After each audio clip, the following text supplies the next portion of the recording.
누구나 마지막일지 모르는 그런 비장한 심정으로 말한다면 그 말에는 그 사람의 신앙, 꿈, 그 다음에 철학, 이런 것들이 다 녹아 들어갈 수밖에 없을 것입니다. 그래서인지 이런 말에는 사람을 사로잡는 힘이 있습니다. 굳은 마음을 녹일 수 있는 가마력이 있습니다. 바울의 고별 설교가 그랬습니다. 아주 뭉클한 그런 설교입니다. 오늘 바울이 이제 에베소 사역을 마치고 3년 반 정도의 시간이 있었습니다. 예루살렘으로 올라가는데 거기서 이제 체포되어서 어디로 갈지 죽을지 모르는 상황입니다. 다시 못 볼 줄도 모른다라는 이런 절박함, 그것이 바울로 하여금 떠나기 전에 한 48km 정도 떨어진 밀레노라는 곳에서 에베소 교회의 지도자들을 이렇게 오라고 합니다. 초청을 해가지고 이 말씀을 나누는데 굉장히 우리에게 바울이 품었던, 하나님께 받았던 그 교회를 향한 그런 열정도 느끼게 되지만 또 이 교회란 뭔가, 교회를 해서 뭘 어떻게 해야 되는가, 이거에 대해서 아주 그 안에 융해되어 있는 그러한 메시지가 아주 강렬하게 감동적으로 다가옵니다. 사람은 자기 중요한 대로다가 뭘 생각하는 경향이 있어서 진짜 중요한 거를 이렇게 뒤늦게 발견할 때도 많이 있습니다. 그러면서 이제 시행착오를 많이 겪게 되죠. 오늘 본문은 우리에게 아주 중요한 것에 눈을 뜨게 해줍니다. 그것은 다름 아닌 교회입니다. 교회. 여기서 피로 사신 교회라는 표현을 쓰게 됩니다. 피로 사신 교회. 얼마나 중요하면 이런 표현을 쓰겠습니까? 그러면서 자신이 이 교회를 위해서 일할 때 어떤 일을 했냐면은 복음을 있는 데까지 다 전했다. 에베소 교회에 온 분들, 그 다음에 에베소 지역에 있는 자들에게 다 전했으므로 하나님 앞에서 나는 이제 떳떳하다, 그렇게까지 말합니다. 모든 사람에 대하여 내가 깨끗하니 이는 내가 꺼리지 않고 하나님의 뜻을 다 여러분에게 전하였음이라. 다른 사람의 피에 대하여 내가 깨끗하다. 이게 이제 에스겔서에 나오는 말을 차용한 건데요. 에스겔서에 이런 표현이 있습니다. 왕이 파수꾼을 세웠습니다. 파수꾼을 세워가지고 너희들 그런 상태로 있다는 망한다, 그렇게 경고를 했어요. 근데 이 파수꾼이 이걸 전해야 되잖아요. 근데 이렇게만 전했어요. 너희들 반드시 망할 거야, 이렇게만 전하고 자기 역할을 다한 것처럼 있었을 때는 그들은 망하려니와 핏값을 네게서 찾겠다, 이런 표현이 있어요. 그런데 이 파수꾼이 당신들 그렇게 있으면 안 됩니다, 일로 돌아와야 삽니다, 그렇게 말했는데도 불구하고 이들이 거기서 돌아오지 않아서 망했다면 그들은 망하려니와 전한 자는 생명을 얻게 될 거다. 이제 이러한 대목을 여기 이렇게 연결시켜 가지고 말씀한 겁니다.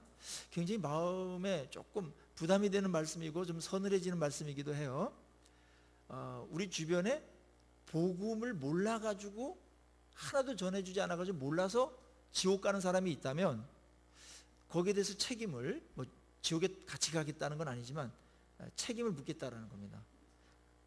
다행스러운 거는 우리 한국에는 웬만한 사람들은 이미 다 복음을 다 한 번씩은 다 전해 들었어요. 그런데 다시 한번 또 전하고 또 전하고 하는 열정은 우리에게 계속 있어야 될 것입니다. 교회의 굉장히 중요한 목적 중에 하나는 생명을 살리는 일이고, 그 다음에 그것은 이제 복음을 전함으로 가능케 되는 것이고요. 이 복음은 영원한 운명을 바뀌는 지식인데 이거는 교회만 갖고 있다는 거예요. 교회만. 하버드 대학도 없고 무슨 실리콘밸리에도 이런 정보가 없어요. 거기는 나름대로 인간을 조금 편리하게 만드는 어떤 기계를 만든다든지 이런 데서는 어떤 아주 좋은 지식들이 축적돼 가지고 생산해내지만 인간의 영혼을 살린다든지 죄 문제를 해결해 준다든지 지옥 갈 사람은 천국으로 가게 한다든지 다 망가진 그런 사람들을 하나님 형상으로 회복시킨다든지 하는 이런 근본적인 지식은 교회만이 유일하게 갖고 있기 때문에, 그래서 교회가 그래서 중요한 겁니다. 오늘 여기서 바울은 28절에 굉장히 유명한 말을 해요. 여러분은 자기를 위하여 또는 양떼를 위하여 삼가라. 성령이 그들 가운데 여러분들을 감독자로 삼고 하나님이 자기 피로 사신 교회를 보살피게 하셨다. 교회를 표현할 때 예수님의 피로 사신 교회다. 이 표현은 잘 좀 이렇게 생각해야 될 단어입니다. 우리 각 개인을 하나님께서 피로 사셨잖아요. 피값을 지불하고. 그러니까 하나님 입장에서는 최고의 가치를 거기에다가 던진 겁니다. 근데 그런 한 명 한 명도 소중하지만 그 한 명 한 명이 모여서 공동체를 이룬 그 교회, 피값으로 사신 교회, 이렇게 표현을 했습니다. 하나님께서는 자신이 가장 귀중하게 여기고 최고의 가치로 여기는 것을 이제 교회와 바꿨다라는 거죠. 그런 면에서 생명과 바꾸고 아들의 생명과 바꿨기 때문에 하나님이 가장 존귀하게 여기고 가장 중요하게 여기는 것은 뭘까요? 이 온 존재하는 온 우주 속에서 뭐가 하나님께 가장 존귀할까요? 교회입니다. 교회. 핏값으로 샀으니까요. 얼만큼 내가 거기에 많은 가치 있는 것을 갖고 그거를 샀는가, 거기에 희생을 했는가에 따라서 그 가치가 먹여지는 거 아닙니까?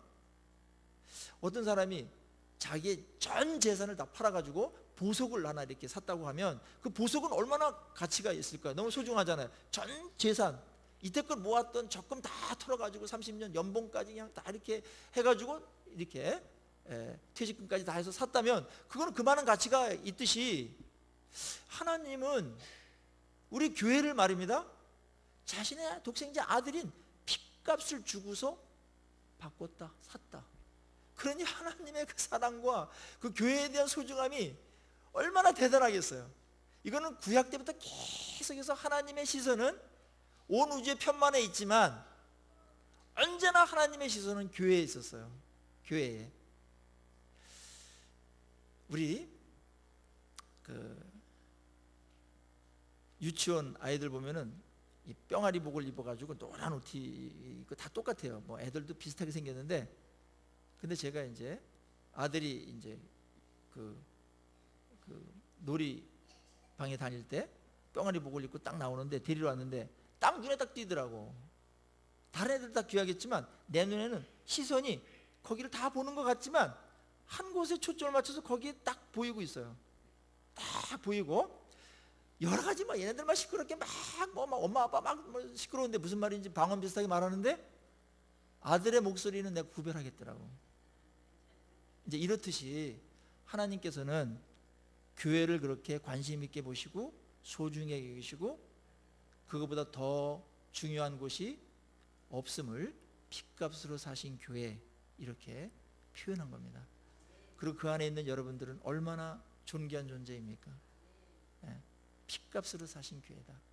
그래서 어느 세력이든지 교회를 핍박할 때, 교회를 무너뜨린다든지 교회를 회방한다든지 그랬을 때 나만 아는 그런 국가가 없었습니다. 소련 같은데 이제 공산주의는 이 무신론의 근거를 두고 가거든요. 유신론으로 하면 공산주의 이론이 성립이 안 되기 때문에, 그래서 그 레닌이 공산주의를 창설할 때 레닌그라드에서 신은 없다 이러면서 하늘에다 대고 대포를 쏴버렸다고. 그러면서 많은 사람들을 숙청하고 믿는 사람들을 그랬습니다. 소련이 지금 흔적이 없습니다. 그래서 가장 어리석은 사람은, 그리고 가장 무서운 일을 하는 사람은 교회를 헐뜯고 교회를 이렇게 막 이렇게 해방하고 이러는 것이 가장 좀 위험한 짓을 하고 있는 건데 본인들은 그거를 잘 모르겠죠. 모르겠죠. 동시에 교회를 사랑하고 교회를 위해서 하여튼 교회가 어떻게 건강하게 잘 하나님의 뜻대로 잘 되기 위해서 뭔가 거기에 헌신하고 봉사하고 이러는 것만큼 또 인생에서 하나님께서 귀하게 여기는 것도 없을 수밖에 없잖아요. 그렇지 않습니까? 하나님이 뭘 가장 가치 있고 존귀하게 여기는가가 결정되면 그것과 연관되어서 모든 가치는 새롭게 먹여지는 겁니다. 우리 자녀들이 귀하다면 자녀가 잘 되는데 도움을 주는 사람들은 다 귀한 거고, 자녀를 해롭게 하거나 미래를 망치거나 하는 그 남은 것들은 어떤 것이든지 그거는 다 부모에게는 가치가 없는 것이고 없어져야 될 것들이 돼버리는 거죠. 그렇듯이 이제 하나님의 최고의 관심사와 가치는 교회에 있고, 이 교회를 통해서 세상을 복되기도 하고 세상을 심판도 하고 세상에 구원도 베풀고, 그렇게 하나님은 역사를 이끌어 가고 있는 중에 있고, 그것이 세계사의 역사입니다. 그래서 어느 민족이든지 교회가 건강하고 말씀에 순종해서 하나님을 높이고 경외했을 때에는 그 교회 안에 있는 사람은 물론 그 교회가 있는 그 동네, 그 도시, 그 민족이 또한 은혜 속에 있는 것을 우리는 세계사를 통해서 아주 일관되게 확인하고 있는 겁니다. 피로 사신 교회를 보살피기 위해서, 이 얼마나 귀한 교회입니까? 이 피로 사신 교회를 보살피기 위해서 하나님께서는 거기에 감독자를 세웠는데, 감독자를 오늘날 말하면 이제 목회자입니다. 목회자를 아무나 세우겠습니까? 이렇게 귀한데 성령께서 세운다고 그랬죠. 성령께서 딱 세워요. 그것이 완벽한 사람은 아니지만 그 교회에 가장 지대한 영향을 끼치는 그러한 리더를 세울 때 하나님께서는 아주 신중하게 세울 겁니다. 근데 오늘날에 보면은 현실은 현실대로 말해야 되니까 그렇지 못한 경우들도 많이 봐서 핏값으로 이 세운 교회가 목회자를 또 잘못 세우고 이래서 아주 그 망신을 당하고 하나님의 영광을 가리고, 원래 이 교회가 세상을 빛되게 하고 세상을 변화시켜야 되는데 오히려 개혁의 대상으로서 목회자가 지목될 때도 있는 것은 얼마나 하나님 얼굴에 먹칠을 하는 겁니까? 그래서 여러분들이 목회자를 위해서 기도 많이 더 해주셔야 됩니다. 사탄이 얼마나 달겨들겠습니까? 저거 하나만 넘어뜨리고 저거 하나만 타락시키면 그 공동체가 막 치명적인 그런 일이 벌어지니까, 그래서 늘 이제 이런 부분에 있어서 목회자도 인식을 해야 되고 성도들도 같이 인식을 해서 이런 부분을 해야 됩니다. 그리고 본인도 교회의 얼굴입니다. 예수 믿으면 다 공인이 되는 겁니다. 여러분을 통해서 이 핏값으로 세운 교회가 평가를 받게 되고 이미지가 결정되는 겁니다. 근데 한국은 이런 부분에 있어서 교회가 너무너무 중요하기 때문에 내가 이 교회를 위해서 뭔가 해야 되겠다 이런 생각도 하지만, 또 한편으로 이런 생각도 해요. 내가 이렇게 하는 것이 교회에 누가 되면 안 될 텐데, 이런 생각은 적어도 기본적으로 해야 됩니다. 교회에 누가 되면 안 된다. 핏값으로 사신 하나님께서 그렇게 중요하게 여기는, 사실은 운명이 결정되어지는 겁니다. 최고로 소중히 여기는 교회가 어떻게든지 잘 되게 하도록, 보탬이 되도록 그렇게 하는 방향으로 여러분들의 귀한 마음을 그렇게 방향을 잡으시기를 바랍니다.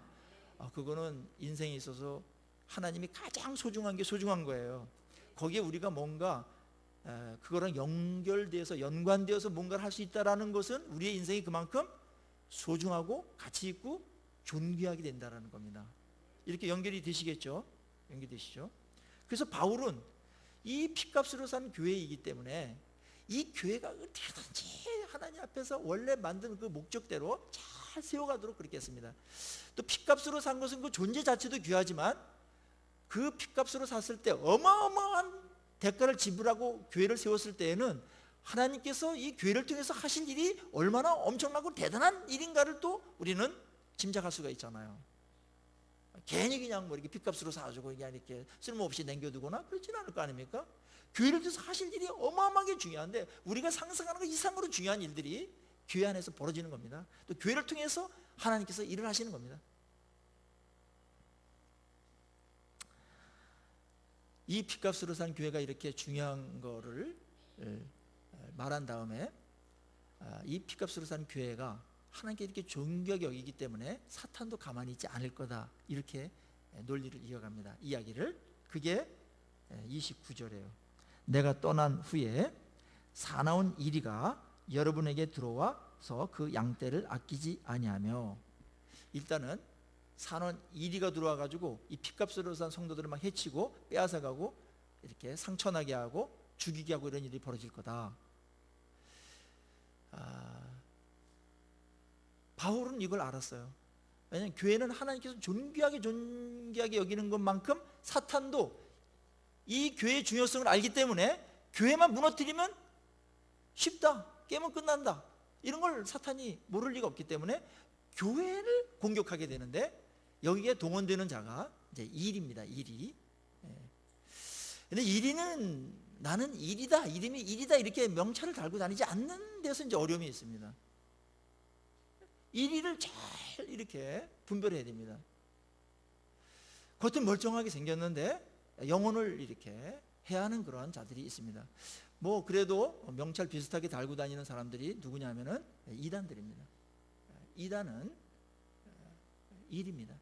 그래서 어떻게든지 뭐 친절을 베풀고 뭘 잘해주고 뭐 외롭지 않게 만들고 오고 뭐 이것 때문에 넘어가는 사람들이 있는데, 영혼을 강탈하려고 오는 것임을 모르는 경우가 많이 있습니다.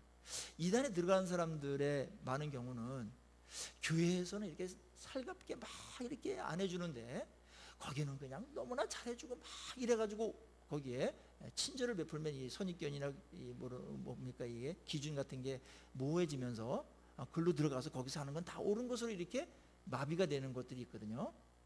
그래서 거기 들어간 사람들이 많이 있더라고요. 물론 교회가 그런 빌미를 제공한 것은 잘못된 거지만 그거랑 별도로 이게 진짜 일인지 이게 양인지 이걸 잘 분별하는 게 굉장히 중요합니다. 이리들이 온다. 참 이리들이 날뛰고 있는 그런 시대에 우리가 살고 있습니다. 또 다른 하나는 교회를 공격하고 무너지게 하는 또 다른 세력이 있는데, 그것은 30절에 또한 여러분 중에서도 제자들을 끌어 자기를 따르게 하려고 어그러진 말을 하는 사람들이 일어날 줄 내가 안다.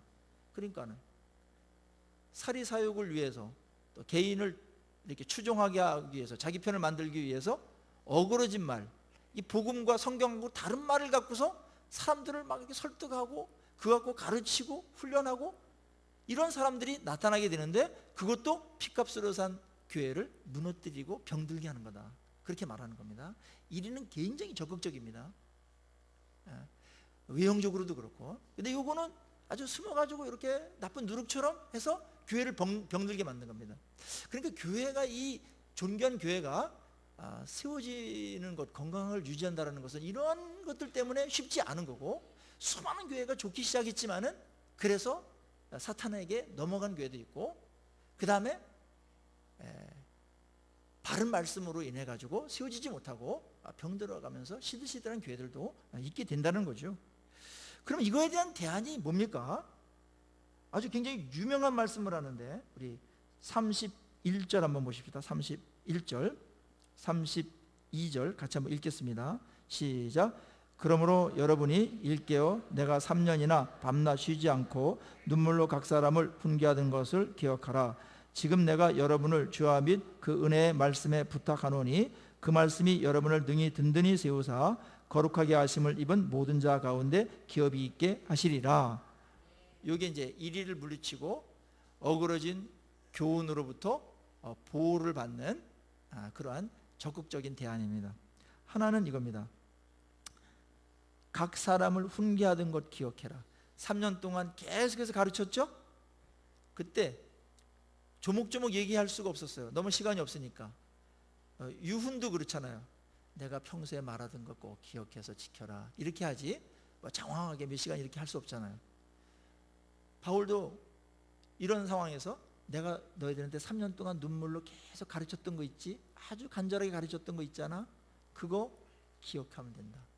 그것이 복음입니다. 사도들의 가르침, 복음입니다.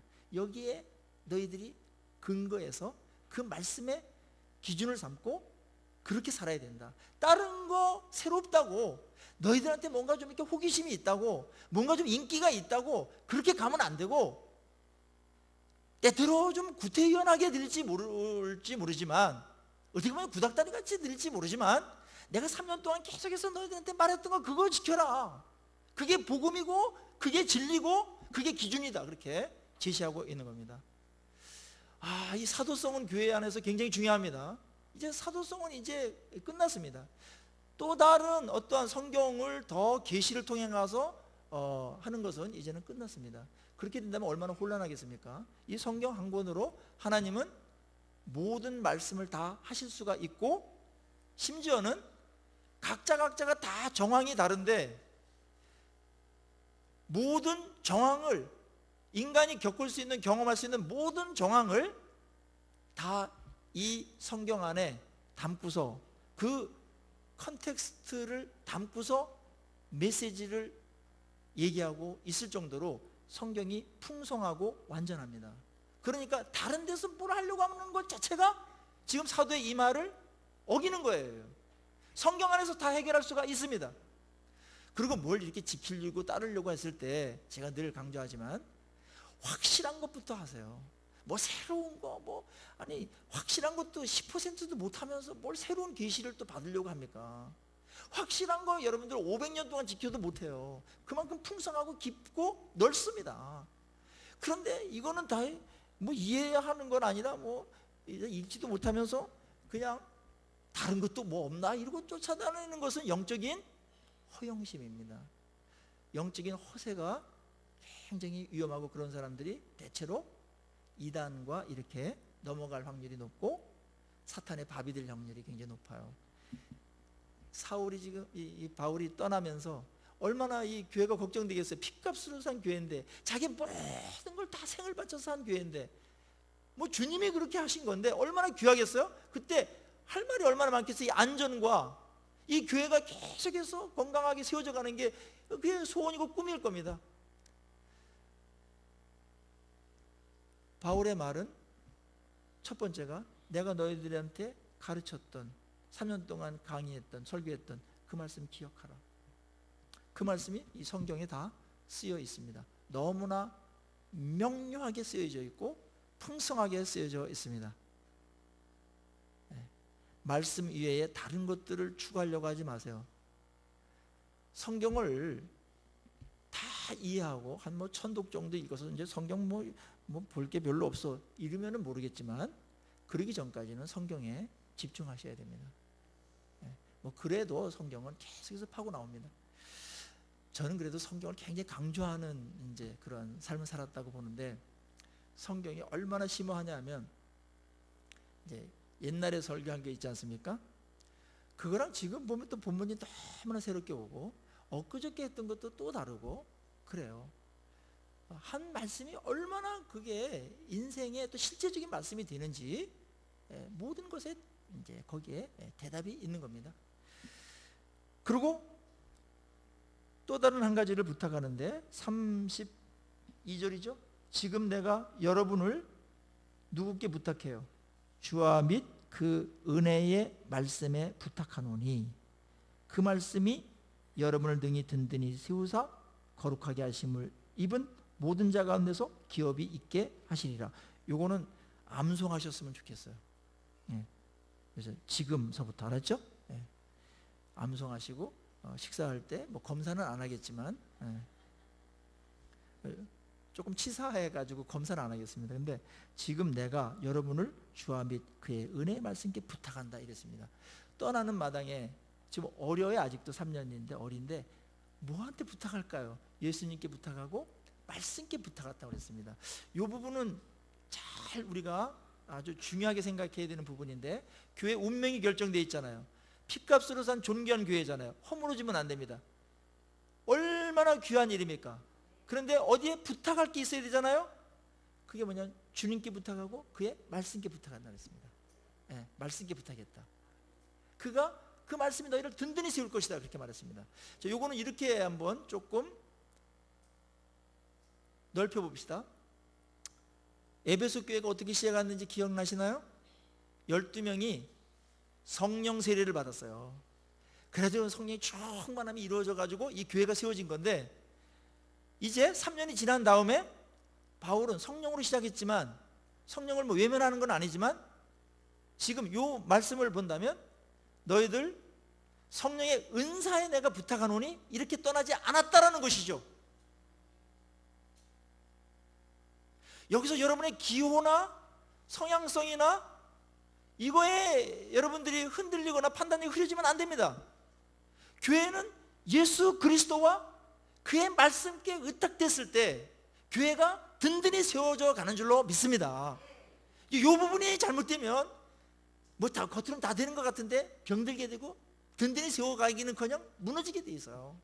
한국 교회가 이런 부분에 있어서 겉으로는 말씀이다 이렇게 하는데 실제적으로 말씀 일주일에 뭐 한 장도 안 보고 또 설교가 또 말씀을 그대로 이렇게 좀 잘 드러나고 이렇게 했으면 좋겠는데 그러지도 이제 못하는 상황도 생길 때가 있고, 그래서 말씀을 이제 이렇게 덮어놓고 믿습니다.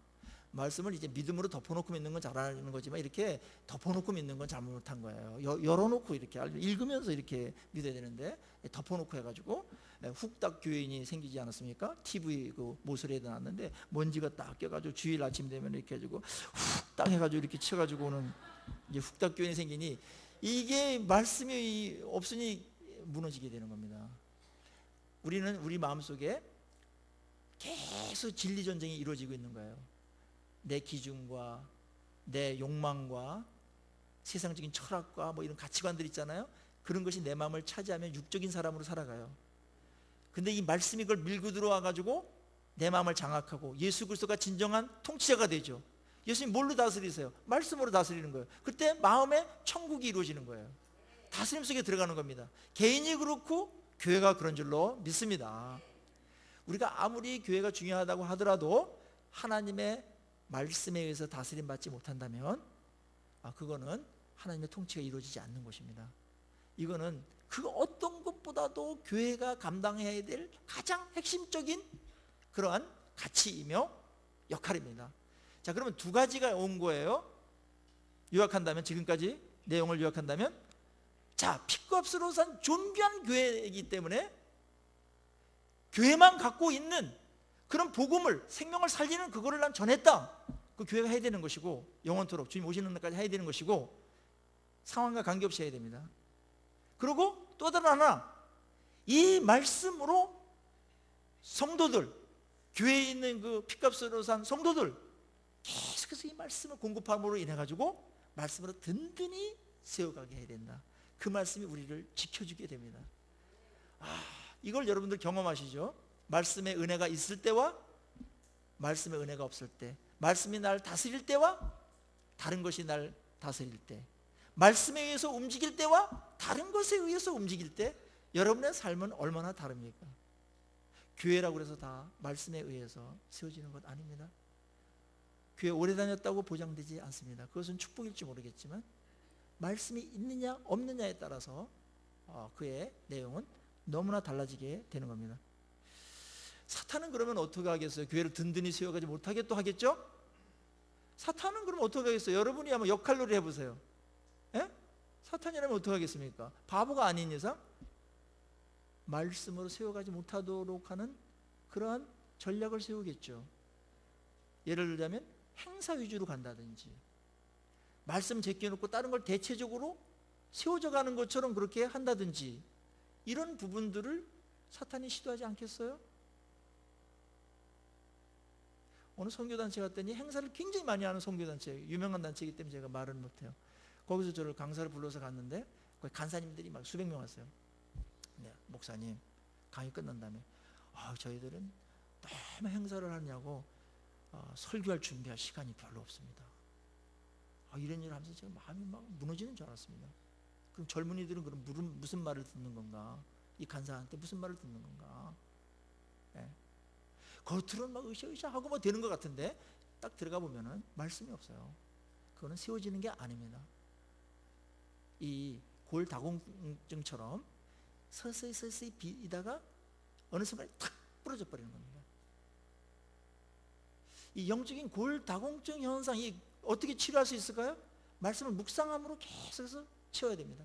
이 칼슘을 채우듯이 말씀을 계속 채우면 여러분 좀 허술했던 그런 것들도 든든히 세워가고 여러분 신앙이 견고해질 줄로 믿습니다.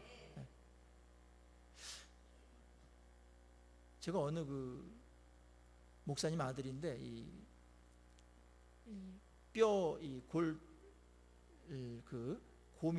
밀도 그걸 재더라고. 그래 골 다공증 그런 걸 이제 검사하는 데인데 그분이 날 딱 보고서 하면서 아주 너무나 반가운 얘기를 해줬어요.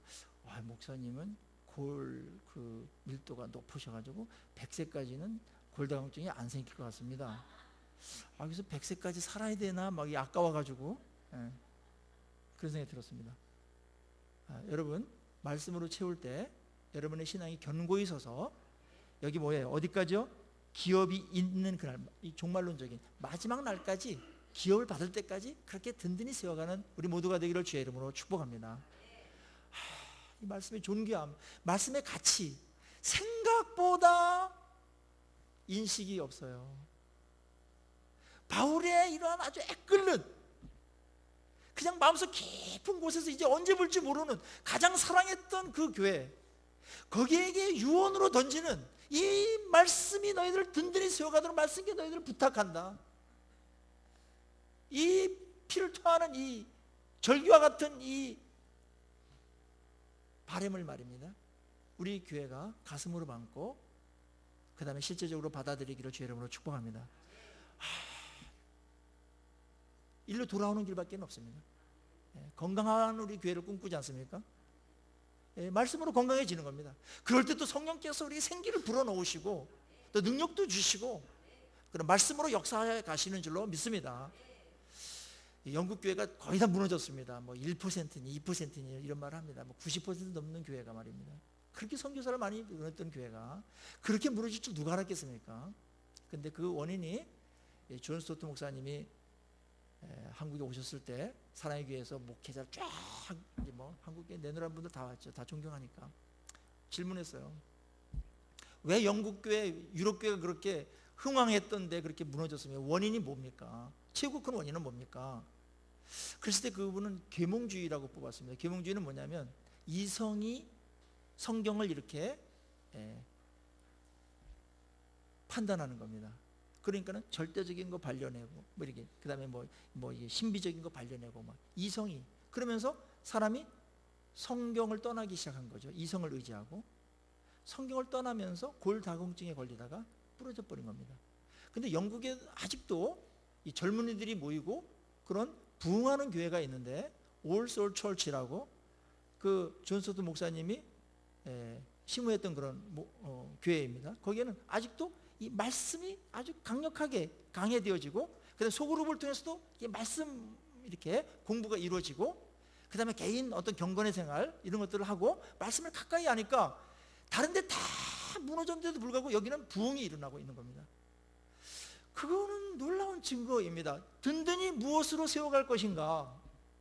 저 개인적으로 보더라도 제가 대학부 청년부 시절에 한 30년 전 일이죠. 30년도 넘었죠. 그때 친구들이 있고 후배들이 있었어요. 그때 막 6, 70명씩 막 이렇게 모였으니까 대단했었습니다.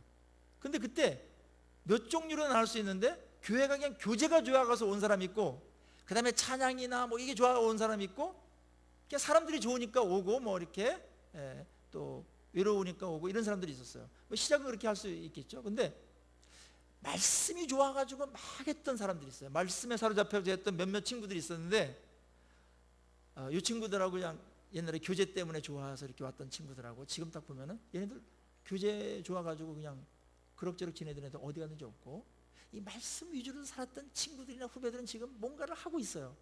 명확한 분별입니다. 구별이 되는 겁니다. 그래서 말씀으로 세워진다는 게 이런 거구나. 예수님도 산상수훈을 마치면서 그 진짜 위대한 설교를 마치면서 맨 마지막에 결론으로 비유로 말씀하지 않습니까? 모래 위에 세운 집, 반석 위에 세운 집, 지혜로운 자, 어리석은 자. 지혜로운 자는 반석 위에 세운다. 반석이 뭐냐면 주와 및 말씀입니다. 알았습니까? 변치 않는 주님과 말씀 위에 기초를 두고서 지은 집은 창수가 나도 무너지지 않는다. 그런데 모래 위에 세웠다는 것은 언제든지 변할 수 있는 유동적인 뭐 시류도 타고 유행도 타고 뭐 그때뿐인 겁니다. 말씀이 아닌 것은 다 유동적이고 변질되게 되어 있습니다. 절대적이지 않으니까, 영원하지 않으니까. 그런 것은 어떤 외적인 변화가 오거나 내적인 변화가 있을 때 무너짐이 심한다라고 결론을 내리고 있지 않습니까? 이거는 위대한 결론이에요. 우리 일로 돌아와야 됩니다. 내가 지혜로운가 지혜가 없는가는 한 가지 보면 알 수 있어요. 말씀대로 내 인생을 형성하고 세워가는가, 말씀대로 내 가정과 우리 교회를 세워가고 있는가, 지혜로운 겁니다. 생각보다 견고합니다. 오래갑니다. 어떤 것에서도 무너지지 않습니다. 마지막 날 심판도 견딥니다. 그런데 이건 아닌 것 같고 뭐 되는 듯하고 이런 것에 속으면 안 됩니다. 우리는 그런 것에 참 약하죠. 말씀을 하는 건 느립니다. 그래서 빨리 뭔가 이루어지는 것을 찾다 보니까 말씀 위에 다른 것들을 대체하면서 그렇게 왔고, 그것이 무너짐이 심하는 것으로 지금 도미노 현상처럼 한국교회가 무너져 내리고 있는 겁니다. 오늘 이 말씀은 우리의 삶의 기준이며 삶의 방식이어야 됩니다. 다른 게 없습니다. 진리로 세워가야 됩니다. 그리고 진리이신 예수께 우리를 의탁하면서 갈 때 주님께서 놀라운 은혜를 베풀어 주실 줄로 믿습니다. 이러한 교회가 건강한 교회고 미래를 또한 책임질 줄로 믿습니다. 저희 교회가 부흥이 조금 느리지만 느린 것이 아니라고 봐요.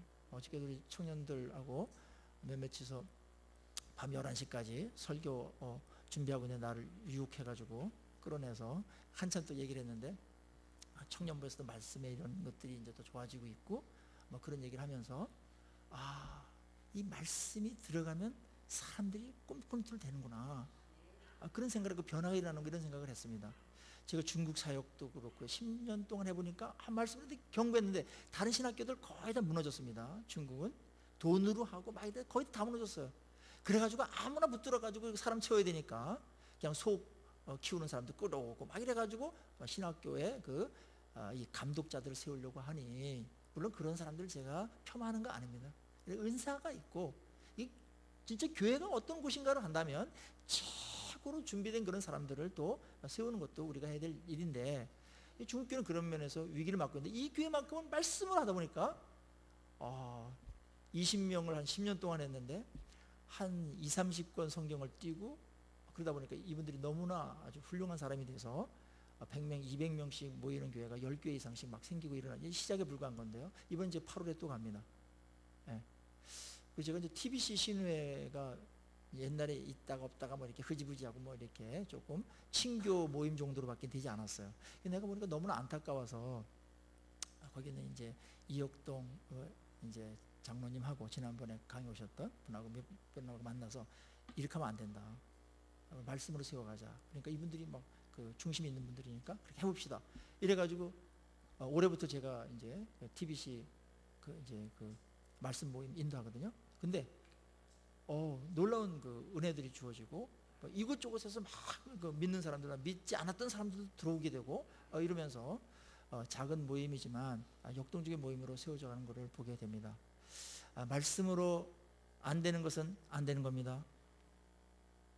그 정도만 허락한다고 보셔야 되지, 말씀 위에 다른 것 갖고서 뭘 인위적인 것 갖고 막 하는 것은 그때뿐이고 눈속임이고 본말이 바뀔 수 있는 그러한 굉장히 큰 유혹이 될 수 있다는 것 기억하셔야 됩니다.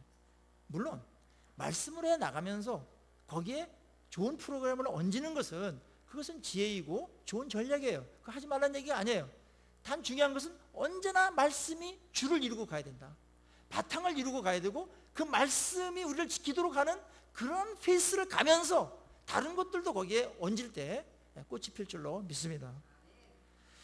오늘 바울의 이러한 고별 설교가 우리에게도 그대로 적용되어서 우리가 주 안에서 정말 이 말씀으로 승리했으면 좋겠습니다. 한 가지 더 바울이 말하는 것은 이겁니다. 내가 교회를 섬길 때 아무것도 탐하지 않았다. 가능하다면 내가 내 손으로 하려고 하고 부담을 주려고 하지 않았다. 그리고 주는 것이 받는 것보다 복이 있다는 주님의 말씀을 내가 실천하려고 했다. 이렇게 말하면서 끝납니다. 사실은 설교가. 이 부분은 좀 제가 얘기해야 될 것 같아요. 왜냐하면 교회가 핏값으로 산 존귀한 교회이기 때문에 바울의 태도 보십시오. 어떻게든지 교회가 지금 연약하기 때문에 짐이 되지 않도록, 누가 되지 않도록 했고, 탐내지 않았다, 욕심내지 않았다, 그겁니다. 자기의 육적인 욕심내지 않았다. 교회를 존중히 여기는 것은 욕심으로 하지 아니하고 정말 아주 깨끗함으로, 순종함으로 그렇게 하는 것이 얼마나 중요한가를 가르쳐 줍니다. 어떤 교회가 욕심이 들어오잖아요. 이 핏값으로 사는 교회가 욕심이 들어오면 얼룩지게 되어 있습니다. 그리고 오염되게 되어 있어요. 더럽혀지고 추잡해집니다. 우리는 이걸 보고 있지 않습니까? 한국교회를 얼마나 탐욕이 있는지. 그리고 명분은 굉장히 거룩하고 경건한데 속 안에 들어가 보면은 탐욕입니다. 탐욕. 정직해야 됩니다. 오늘 이 바울의 얘기를 들으면서 저도 부끄러운 부분이 있어요. 근데 제가 말하고 싶은 것은 교회는 몇 명 안 되는데도 불구하고 에쿠스를 타고 다니는 목회자가 있더라고요. 그게 제정신입니까? 그런 교회는 나갈 필요가 없어요. 욕망이잖아요. 아무리 크더라도 뭐 교회가 뭘 해준다 이런 거를 자랑하면서 다니는 그런 목회자들이 있다면 정신 나간 겁니다. 이미 그 욕심에 물들 겁니다.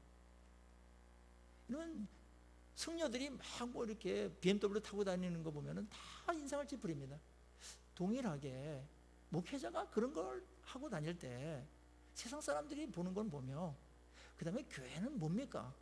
자기의 어떤 사리사욕을 채워주는 그런 수단입니까? 교회를 너무나 무시하는 겁니다. 성도들을 너무나 무시하는 겁니다. 어떤 사람들은 강사로 한번 세우면 청중들을 막 이렇게 뭐 이렇게 하듯이 막 이렇게 하는, 권위적으로 막 대하는 사람이 있는데 그것도 제정신이 아니에요. 쓰임 받는 거지, 섬기는 겁니다. 들어주는 것만 해도 감사하고. 네. 물론 이제 죄를 질 때는 책망해야 됩니다. 뭐 욕을 먹든 말든 관계가 어쨌든지 간에 그거 망하니까 그건 책망해야 되지만, 이런 면이 있지만, 그런데 거기에 보수처럼 이렇게 다니는 것은 얼마나 우스꽝스럽습니까? 바울의 모습을 보시고 예수님의 모습을 보십시오. 그것은 한참 잘못된 겁니다. 한참 잘못 나간 겁니다. 교회를 자기 사리사욕의 수단, 출세 수단으로 삼는 것만큼 교회를 악용하는 게 어디겠습니까? 교회를 능멸하는 겁니다, 여러분. 핏값으로 산 교회입니다. 물론 이것은 책임을 맡은 또 어떤 권한이 많이 주어진 자들에게 더 큰 유기로 올 수가 있겠어요. 그렇죠. 우리에게도 교회를 대할 때 여러분들, 교회를 통해서 축복받는 것은 좋은 것이지만 그 교회의 역할입니다. 그렇지만 교회를 통해 가지고 어떤 세상적인 어떠한 이익을 얻으려고 한다든지 그런 것은 핏값으로 산 교회에 대한 예의가 아니지 않습니까? 최선의 것을 들으십시오. 하나님께서 가장 소중한 예수님의 핏값으로 산 교회라는 것을 꼭 명심하십시오. 거기에 맞게끔 교회를 대하십시오. 그리고 그런 마음으로, 감사한 마음으로, 존귀한 마음으로 교회를 끝까지 섬기십시오. 복입니다. 그리고 다른 사람을 대할 때에도 주는 자가 받는 자보다 복이 있다라는 말 꼭 기억하시고, 어떻게든지 이 교회가 또 나를 통해서 다른 사람들을 베푸는 자로 그렇게 쓸도록 그렇게 하십시오. 한국이